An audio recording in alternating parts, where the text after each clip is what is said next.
Mr. Speaker, today marks the one-year anniversary of the signing of the administration's Iran deal. 1 year, and the world has already become a more troubled place. I personally think the deal sets a dangerous precedent, strengthens the largest state sponsor of terror in the world, and gives that state sponsor of terror a pathway to nuclear weapons at some point in its future. I think that all the arguments to defend this deal can't stand against the great weight of reality, including the fact that Iran isn't holding up its side of the bargain and is more interested in embarrassing American military men and women than becoming a responsible nation. I understand few people disagree. However, there is something we have always agreed on from the start. Deal or no deal, good or bad deal, we always agreed to hold Iran accountable for terrorism, for its development of ballistic missiles, and for its human rights abuses committed against its own people. In April alone, President Obama said, we have to, and I quote, hold Iran to account where it is acting in ways that are contrary to rules and norms. Secretary Kerry said last year, and I quote, we will never, ever stop standing up for the Iranian people's rights. And Treasury Secretary Jack Lew also said last year, and I quote, we are going to continue to prosecute our unilateral sanctions on things like terrorism, on things like regional destabilization and human rights. Well, what about today? Iran has conducted 8 ballistic missile tests since the deal was signed. The State Department's own Stephen Moll said in May, quote, there have not been any sanctions imposed for human rights grounds since July of last year. Iran continues to imprison journalists, Americans, and tortures its people.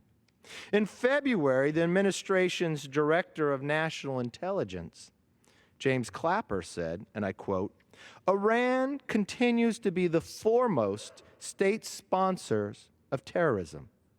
Iran and Hezbollah remain a continuing terrorist threat to U.S. interests and partners worldwide. Those are the facts right here. Mr. Speaker, what has the Obama administration done? How has the administration held Iran accountable? Remember, they promised and they said they would. Well, the administration has done nothing. And it only gets worse. German intelligence has found that Iran is violating its pledges under this nuclear deal. Iran is procuring material for nuclear weapons in what is, and I quote again, by international standards, a quantitatively high level. Coupled with its missiles program, the report says it is safe to expect that Iran will continue its intensive procurement activity. Wasn't the deal supposed to stop Iran from developing nuclear weapons? Where is the accountability? Where is the administration when they so clearly said they would hold them accountable? Where is the bipartisanship in the sanctions now? Now, I understand the other side, Mr. Speaker, some will accuse Republicans of engaging in purely a partisan exercise and never intended to work with our friends on the other side of the aisle. Well, you know, that's just not true. You know, for the last 6 months, we worked with the other side of the aisle. We worked in a bipartisan manner with the chairman on both sides. But every time we got to deal with the missiles and the ballistic sanctions against them, the White House would thwart any bipartisan effort. So why are we here today? Because for 6 months, you found every reason to say no. For 6 months, you went back on every word that was said about holding them accountable when the facts stood before us.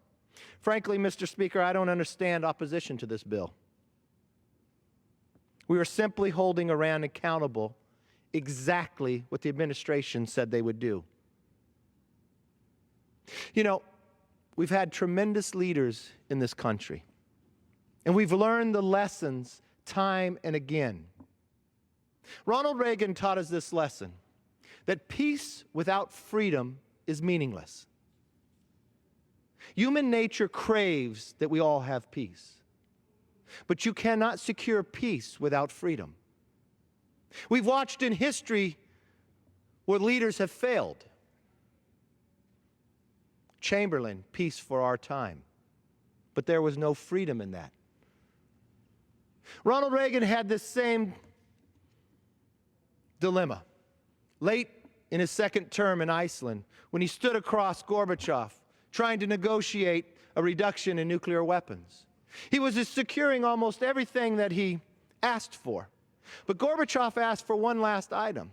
He asked that America would end their SDI program. Reagan didn't say no. He said, we'll share it with you so the world could be safe. But Gorbachev said no. Reagan had a decision to make. He could have signed that deal, and I'm sure the elite would probably give him the Nobel Peace Prize. Other presidents have won them.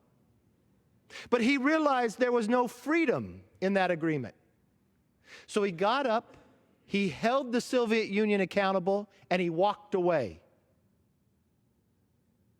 Had he not, would the Berlin Wall have collapsed? Had he not, would the Soviet Union have collapsed? Words have meanings, and words have consequences.